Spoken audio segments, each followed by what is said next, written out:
Hello everyone, welcome to today's CellTalk presentation. Today we have Samrita Basak.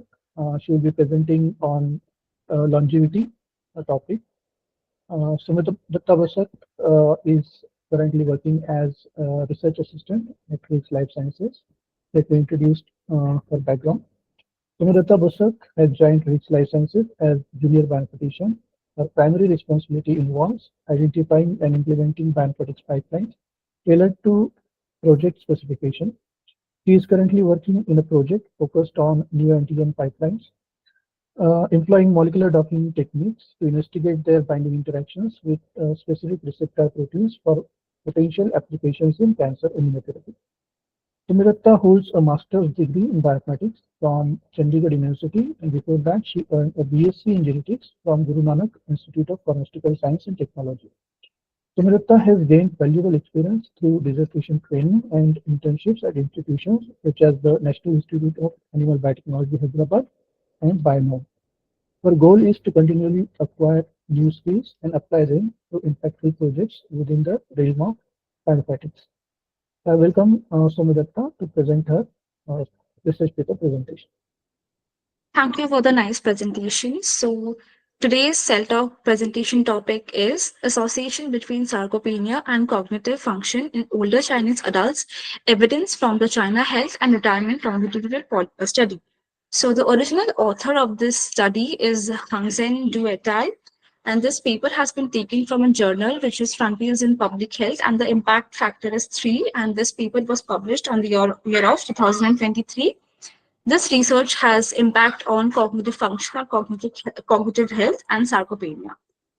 So let's get started with the introduction. So what is sarcopenia? Sarcopenia is a skeletal muscle disease rooted in the lifelong accumulation of adverse muscle changes due to increased protein catabolism or increased anabolic resistance. And these two factors, which is increased protein catabolism or increased anabolic resistance, these are commonly found in older individuals in most of the population, and these can lead to adverse outcomes like frequent fall, fractures, physical inability, and sometimes death in a very rare case. So next we have cognitive function. So cognitive function involves the ability to perceive and react, process, understand, make decisions, and produce appropriate responses to the environment. And this study is going to focus how the disease sarcopenia and cognitive ability are interconnected to each other, and oh, uh, how the age in interacts with both sarcopenia and cognitive ability. Next, we have the general background. So we can clearly see that age is the common factor between the disease sarcopenia and cognitive decline. Thus, sarcopenia and cognitive decline share a common pathophysiological pathway. The pathophysiological mechanisms include aging, reduced activity, neuromuscular damage, insulin resistance, hormonal dysregulation, oxidative stress, chronic inflammation. And these are not only pathophysiological mechanisms for sarcopenia, these are also involved and connected to cognitive function. And there is still no study that has clearly shown connection between cognitive health and sarcopenia, but researchers has been found a chemical that has been secreted by the muscle, which is called myokinin, and it has the influence of mood and physical health, and it also protects the brain. So there might be a link between muscle health, sarcopenia, and the cognitive decline. In addition to that, lifestyle factors like physical inactivity, poor nutrition, smoking, or drinking also affects sarcopenia and cognitive health. Next, we have the present challenges. So the first one is the inconsistent results. So previous studies that has been conducted so far has shown a very mixed result regarding the relationship between sarcopenia and cognitive function. And also there is a limited large scale studies, especially in Chinese population, which has the largest oldest population in the world, and that can help to explore the relationship between the sarcopenia and cognitive dysfunction. Next, we have the objective of the study. The first objective of the study is to investigate the relationship between sarcopenia and cognitive function in older adults in the Chinese population by a database, which is a national representative data known as CHARLS. And the second is to analyze several components of sarcopenia, which is muscle mass, muscle strength, gait speed, and how the sarcopenia components are associated with cognitive dysfunction in older population. Next, we have the methodology, and the first step of the methodology is the collection of the data. The data was collected from this China Health and Retirement Longitudinal study. This was originally conducted to study the socio-demographic differences and mental health of the Chinese older patient, and the data was taken from the year 2015, where the participants were 21,095. And as we further proceed, the study had to exclude the patient who had the lack of data for such as cognitive data, then sarcopenia status, age data for those patients whose data was missing. And at last, we are left with 2,391 respondents for further analysis. So next is variable used in the analysis. First is assessment of sarcopenia status. The study used EWGS 2019 guidelines to diagnose sarcopenia based on muscle strength, muscle mass, and physical performance. So the this assessment has differentiated the sarcopenia into four parts, which is possible sarcopenia, sarcopenia, severe sarcopenia, and no sarcopenia. So in possible sarcopenia, there is a reduced muscle strength, either reduction of muscle strength or lack of physical performance. In sarcopenia, we can see low muscle strength plus presence of either of the one factor, which is low muscle mass and low physical performance. In severe sarcopenia, we can clearly see the presence of three factors, which is low muscle strength, low muscle mass, and low physical performance. And in the case of no sarcopenia, it is defined as the absence of these particular factors, in which the participants have normal muscle strength, normal muscle mass, and good physical performance. The next is measuring muscle strength. So the measurement of muscle strength was done this by evaluating the grip strength, which is how strongly someone can squeeze something, and this was measured by an instrument called dynamometer. The cutoff was 18 kilograms for male participants, and below that it was considered as low muscle strength. And similarly for females, the cutoff was 28 kilograms, and less than 28 kilograms was considered as low muscle strength. And next, we have appendicular skeletal mass. To estimate the muscle mass in the arms and legs, the study used special equation that has been tested and works well for Chinese people. The formula is ASM, which is the appendicular skeletal mass, is 0.93 into body weight plus 0.107 into height minus 4.157 into sex minus 0.037 into age minus 2.631, in which height is measured in centimeters, weight is kilograms, age is years, and sex is represented by 1 in case of males and 2 in case of females. And the cutoff points were 5.08 and 6.88 kg per square meter for females and males respectively. Then we have physical fitness measurement. The physical fitness measurement was carried out by two tests, which is walking speed test and chair stand test. In the walking speed test, the participants were asked to walk at the normal pace for a distance of 2.5 meters to and fro, and the time taken was measured and the average was taken. In case of chair stand test, the participant was asked to cross their arms, and they were instructed to sit 5 times continuously, and the time was recorded to complete the 5 stands. And for the walking speed test, less than 1 meter per second is considered the cutoff. Like less than that, it is considered as low physical fitness. And for chair stand test, it is taking more than 12 seconds to complete 5 stands. Next, we have variables used in the next we have cognitive function assessment. It is differentiated into three parts: orientation and attention, episodic memory, visuospatial abilities. The first one is orientation and attention. So, on this particular test, the participants were asked basic questions like the day of the week, season to access the orientation. And next, the participants were asked to subtract 7 for 100 5 times consecutively. And the test scores was assigned from 0 to 10.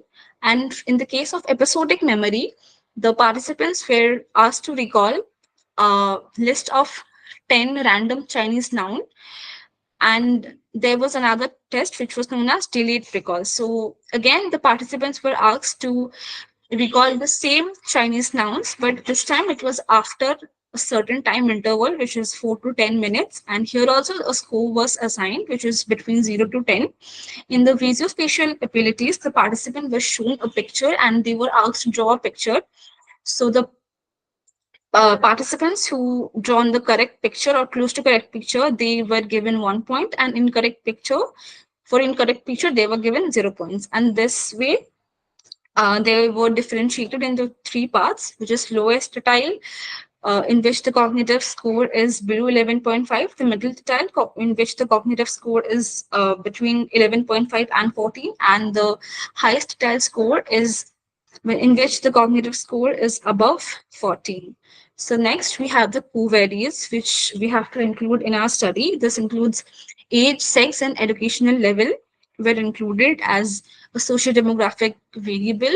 In addition to that, health-related factors including BMI and smoking status was also taken into consideration. With blood measurements included glucose, total cholesterol, LDL, creatine, uric acid, CRP, and glycated hemoglobin.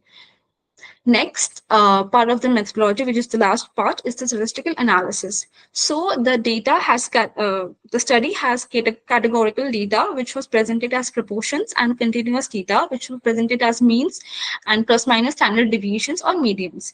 And as we can see, it was the data was divided into three cognitive score tertile groups and baseline characteristics. So these groups were compared by using difference tests, which is chi-square test, t-tests, and ANOVAs, and then subjected were divided into two groups, the one with sarcopenia and the other one is without sarcopenia. And further analysis was also done for males and females.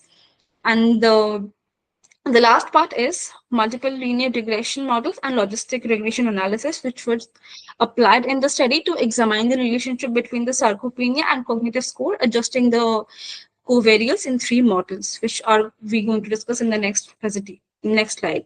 So this is the result. This is the first table, which shows us the participant characteristics according to the sarcopenia status, in which we can clearly see the data has been divided into two bars, which is possible sarcopenia and no possible sarcopenia. So I'm going to tell the key points of this table in this particular slide. So from the earlier tables, it has been concluded that that 27.16% of males and 27.46% of females had possible sarcopenias, and there were significant differences in age, height, weight, muscle mass, muscle strength, and physical activity between those with and without possible sarcopenia, and the significance is also less than 0.05. The educational level was interesting. So the males who had no possible sarcopenia, they had higher level of education. And the last one is cognitive scores. Male and females with possible sarcopenia have significantly lower cognitive scores compared to those without possible sarcopenia. Next, we have the table, which is basically the characteristics of the study participants classified by the cognitive scores, which is the highest tertile, middle, and the lowest tertile. And again, this is the result of that particular table. So we can see the data has been divided into three groups, as we discussed earlier.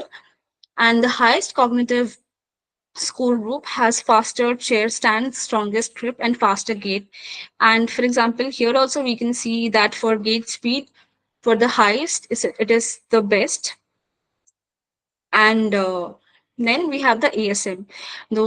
So the higher appendicular skeletal muscle mass, ASM, was observed in the highest cognitive score group. And the last one is sarcopenia and cognitive scores. A high performance of subjects with the lowest cognitive scores had possible sarcopenia compared to those who have higher cognitive scores. So, which is 41.9% versus 32.6% in males, comparable results in females. And the next, we have multivariate linear regression model of sarcopenia and cognitive status. So the model one includes the covariates, not only model one, the model one, model two, model three as well. So model one includes smoking, education, and age. The model two includes model one plus the body mass index. Model three includes the covariates, which is the covariates of model 2, which was used in model 2, plus creatinine, uric acid, blood sugar, low density lipoprotein, total cholesterol, and C-reactive protein, and glycated hemoglobin. And the unadjusted what was considered without any covariates. So this is for male and this is for female. Separate analysis were done.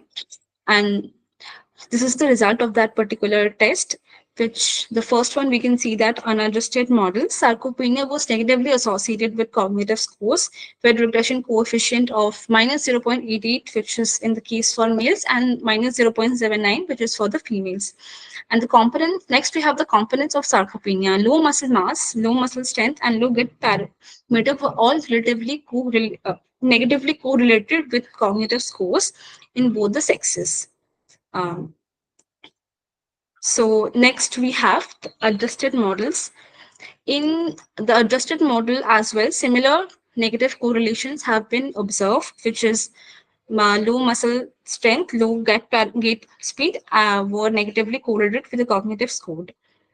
And then the last one, we have gender differences. In a fully adjusted model, which is model 3, low cognitive function in males remain associated with sarcopenia components, while in females, it was only significantly associated with low muscle mass.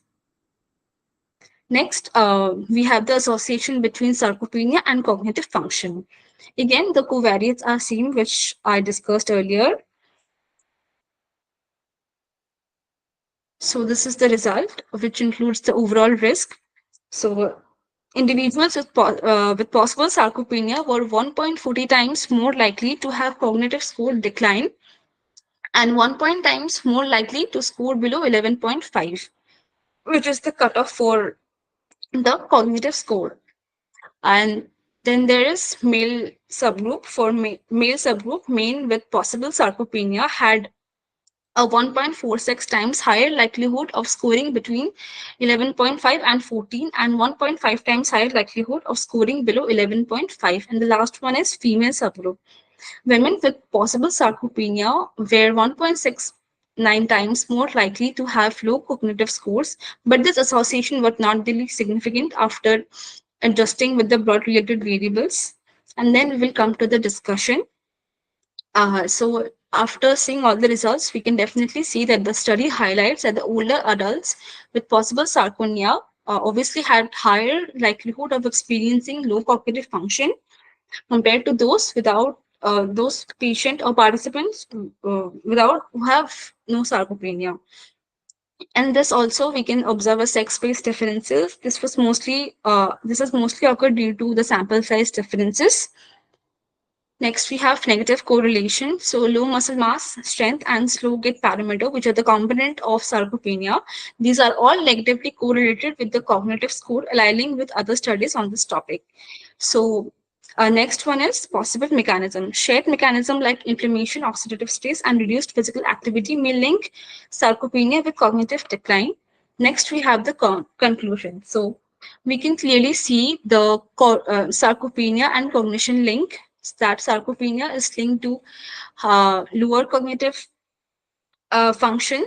And then obviously we need to study more about this topic to get into detailed explanation of how it is exactly linked and what are the factors that are affected, and health impact, which is beneficial for managing sarcopenia, which can definitely improve the cognitive health and the quality life for older adults. Then we have the impact of the research, which highlights the association. The research underscores the link between sarcopenia and cognitive decline, emphasizing the need of integrated approaches in the elderly health management. And it also guides the future studies by providing a foundation for further research on sarcopenia's effects. potentially influencing further studies and interventions. Thank you. If you have any question, you can find me at my Gmail account or at this particular account. Thank you, Somidatta, for that interesting presentation. The floor is open for question. Nupur has a question. Is there any follow-up on or longitudinal study where whether possible sarcopenia patients were affected by sarcopenia? Can you repeat the question? Where possible sarcopenia Yes, patients? yes. Is there any follow-up or longitudinal study whether possible sarcopenia patients were affected by sarcopenia? No, I haven't found any follow-up study for this particular topic. Okay, so that answers your question. I have a question. So in the group, uh, the patients with sarcopenia, they are significantly associated with lower education level. So, Yes. was any occupation background or dietary intake background of those participants considered in the study? No, that was not mentioned, but definitely the nutrition, like proper diet, can influence and to it can help us to get proper muscle growth and which can further influence the cognitive health of the older people. Yes. So, this could have been studied in the paper, but it was not. Thank you so much, sir. Can you please move on to the next slide? So, this is the information about our next presentation. Our next presenter will be Divya Ramakrishna, and this presentation will be on 14th August 2024. Thank you, Somidatta, for this interesting Cell Talk, and let's see everyone in our next edition of the Cell Talk. Thank you.